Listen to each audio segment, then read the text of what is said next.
दोस्तों नमस्कार, स्वागत है आप सभी का द ब्रेकिंग न्यूज में। बात करेंगे आज बिहार की 10 बड़ी और मुख्य खबरों की, लेकिन उससे पहले यदि आप चैनल पर नए, चैनल को सब्सक्राइब कर लें, बेल आइकन को दबा दें। चुनाव से पहले केंद्र सरकार ने बिहार को 19 केंद्रीय विद्यालयों की सौगात दी है। केंद्रीय मंत्री अश्विनी वैष्णव ने बताया कि इन विद्यालयों के खुलने से राज्य में शिक्षा के क्षेत्र में सुधार होगा। सीतामढ़ी, कटिहार, भभुआ, मधुबनी, शेखपुरा, मधेपुरा, पटना, अरवल, पूर्णिया, भोजपुर, मुजफ्फरपुर, मुंगेर, दरभंगा, भागलपुर, नालंदा और गया में केंद्रीय विद्यालय खोले जाएंगे। सरकार के इस फैसले से बिहार में शिक्षा को नई दिशा मिलेगी। मुजफ्फरपुर में आगामी बिहार विधानसभा परिषद के तिरहुत स्नातक और शिक्षक निर्वाचन क्षेत्र की मतदाता सूची तैयार करने हेतु अधिकारियों और कर्मचारियों के लिए प्रशिक्षण आयोजित किया गया। अधिकारियों को मतदाता सूची तैयार करने से जुड़े पहलुओं पर मार्गदर्शन दिया गया, जिसमें आधुनिक तकनीक का उपयोग और दस्तावेजों का सत्यापन शामिल है। मतदाता सूची को त्रुटि रहित और पारदर्शी बनाने पर जोर दिया गया। वहीं सभी प्रखंड विकास पदाधिकारी अपने अपने कार्यालय से वीसी के माध्यम से प्रशिक्षण कार्यक्रम में शामिल हुए। इसका संचालन अवर निर्वाचन पदाधिकारी पूर्वी राजू कुमार व अवर निर्वाचन पदाधिकारी पश्चिमी सृष्टि प्रिया ने किया। मुजफ्फरपुर के बीआरए बिहार विश्वविद्यालय में सहायक प्रधानाध्यापकों के 818 पद रिक्त हैं, जिससे कॉलेजों में पठन पाठन प्रभावित हो रहा है। विज्ञान संकाय में शिक्षकों की सबसे अधिक कमी है, खासकर जूलॉजी में 93 पद खाली है। विश्वविद्यालय ने सरकार को रिक्तियों की जानकारी भेजी है, जिसके बाद कुछ विषयों में शिक्षकों की नियुक्ति हुई है। स्नातक में नामांकन बढ़ने के बावजूद शिक्षकों को नए पद सृजित नहीं हुए हैं। इसमें सबसे अधिक साइंस संकाय में शिक्षकों के पद रिक्त हैं। जूलॉजी में शिक्षकों की सबसे अधिक 93 सीटें खाली है। वहीं बॉटनी में 80 और रसायन शास्त्र में 85 पद रिक्त हैं। फिजिक्स में 77 सीटें खाली हैं। गया के गुरारू सर्वोदय विद्या मंदिर में बन रहे गुरुआ विधानसभा के कमिश्निंग एंड डिस्पैच सेंटर का डीएम शशांक शुभांकर व डीएसपी आनंद कुमार ने निरीक्षण किया। डीएम ने सुरक्षा को देखते हुए विद्यालय की चारदीवारी ऊंची करने और कांटीला तार लगाने का निर्देश दिया। यहां विधानसभा चुनाव के लिए ईवीएम और वीवीपैट का आवंटन होगा।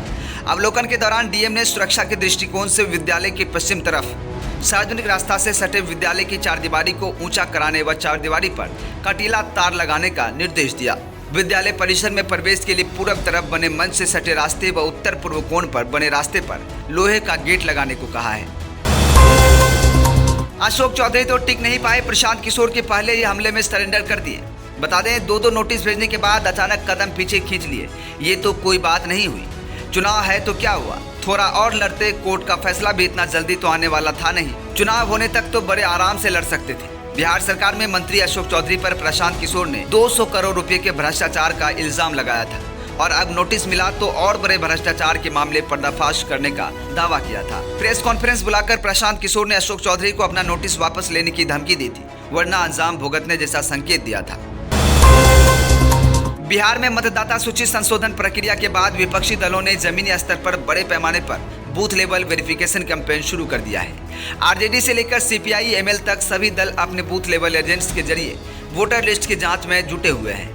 विपक्ष का आरोप है कि मतदाता सूची में बड़े पैमाने पर गड़बड़ी हुई है और लाखों लोगों का नाम काटा गया है। वहीं चुनाव आयोग पर डेटा पारदर्शिता न बरतने के आरोप लगाए जा रहे हैं। आरजेडी ने बक्सर से इसके वेरिफिकेशन की शुरुआत की। सांसद सुधाकर सिंह की निगरानी में 30 सितंबर की रात से ही बूथ स्तर पर मतदाता सूची सौंप दी गई है। बुधवार सुबह से ही रिपोर्ट्स आने लगी। सुधाकर सिंह का दावा है कि कई परिवारों में पुरुष सदस्यों के नाम काट दिए गए, जबकि महिला सदस्य सूची में मौजूद है।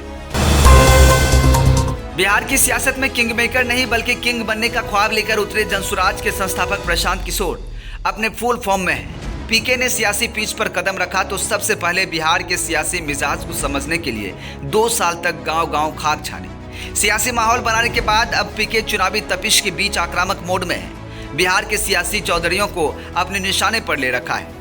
प्रशांत किशोर ने पहले आरजेडी के चेहरा माने जाने वाले तेजस्वी यादव को निशाने पर लिया, लेकिन चुनावी सरगर्मी बढ़ने के साथ अब उन्होंने अपनी स्टीयरिंग एनडीए के दिग्गज नेताओं की तरफ मोड़ दी है। पीके के निशाने पर जेडीयू के नेता अशोक चौधरी हैं, जो मुख्यमंत्री नीतीश कुमार के करीबी माने जाते हैं। बिहार में राहुल गांधी का वोट चोरी का मुद्दा शुरू में तो खूब जोर पकड़ा, पर अब उस पर चर्चा भी नहीं हो रही है। इस बीच कल बुधवार को चुनाव आयोग ने फाइनल वोटर लिस्ट भी जारी कर दी, पर अभी तक वोटर लिस्ट में कोई ऐसी गड़बड़ी नहीं दिखी है जिससे बड़ा मुद्दा बनाया जा सके। राहुल गांधी और महागठबंधन ने बिहार में इलेक्शन कमीशन ऑफ इंडिया के स्पेशल इंटेंसिव डिवीजन को वोट चोरी का हथियार बताकर अगस्त सितंबर 2025 में तगड़ा माहौल बनाया था। राहुल गांधी ने इसे लोकतांत्रिक की हत्या और BJP election commission of India सांठगांठ करार दिया। खासकर बिहार, कर्नाटक और महाराष्ट्र जैसे राज्यों के कुछ उदाहरणों को लेकर कांग्रेस काफी आक्रामक थी। लेकिन अब इलेक्शन कमीशन ऑफ इंडिया की फाइनल वोटर लिस्ट आ गई है। देखना है कि अब राहुल गांधी का वोटर चोरी के नैरेटिव इस वोटर लिस्ट से आगे कितना टिक पाता है। भोजपुरी सिनेमा जगत के पावर स्टार पवन सिंह की भारतीय जनता पार्टी में वापस का ऐलान हो गया है। पवन सिंह की केंद्रीय मंत्री और राष्ट्रीय लोक मोर्चा के प्रमुख उपेंद्र कुशवाहा के साथ हुई मुलाकात के बाद बीजेपी के राष्ट्रीय महासचिव और बिहार प्रभारी विनोद तावड़े ने कहा कि पवन सिंह बीजेपी में थे और बीजेपी में ही रहेंगे। अब उपेंद्र कुशवाहा का भी आशीर्वाद मिल गया है। बिहार विधानसभा चुनाव में पहले पवन सिंह की घर वापसी हो गई। तावड़े ने कहा कि पवन सिंह बीजेपी कार्यकर्ता के रूप में एनडीए के लिए आगामी चुनाव में सक्रियता से काम करेंगे। चुनावी तैयारियों के बीच बिहार के नेता प्रतिपक्ष और युवा नेता तेजस्वी यादव एक सोशल मीडिया प्लेटफॉर्म पर कूल अंदाज में नजर आए। इस दौरान उन्होंने लव लाइफ की चर्चा की, डेटिंग की ट्रिप याद की और बिहार की दूसरे युवा नेता चिराग पासवान को भी कुछ जरूरी सलाह दी। स्कूल की पढ़ाई, डेटिंग, लव, शादी और दिल्ली की जिंदगी को लेकर बिहार के नेता प्रतिपक्ष तेजस्वी यादव ने कई राज को सोशल मीडिया प्लेटफॉर्म पर खोला है। 35 साल के तेजस्वी यादव इन दिनों बिहार विधानसभा चुनाव को लेकर काफी व्यस्त हैं। इस चुनाव में राष्ट्रीय जनता दल की पूरी कमान उनके हाथ में है। चुनाव के व्यस्त शेड्यूल के बीच तेजस्वी यादव ने चर्चित यूट्यूबर समधीश के शो अनफिल्टर्ड बाय समधीश में अपनी जिंदगी के बारे में चुनावी तैयारी को लेकर खुलकर बातें की हैं। तो दोस्तों, ये थी आज की बिहार से जुड़ी 10 बड़ी और मुख्य खबरें।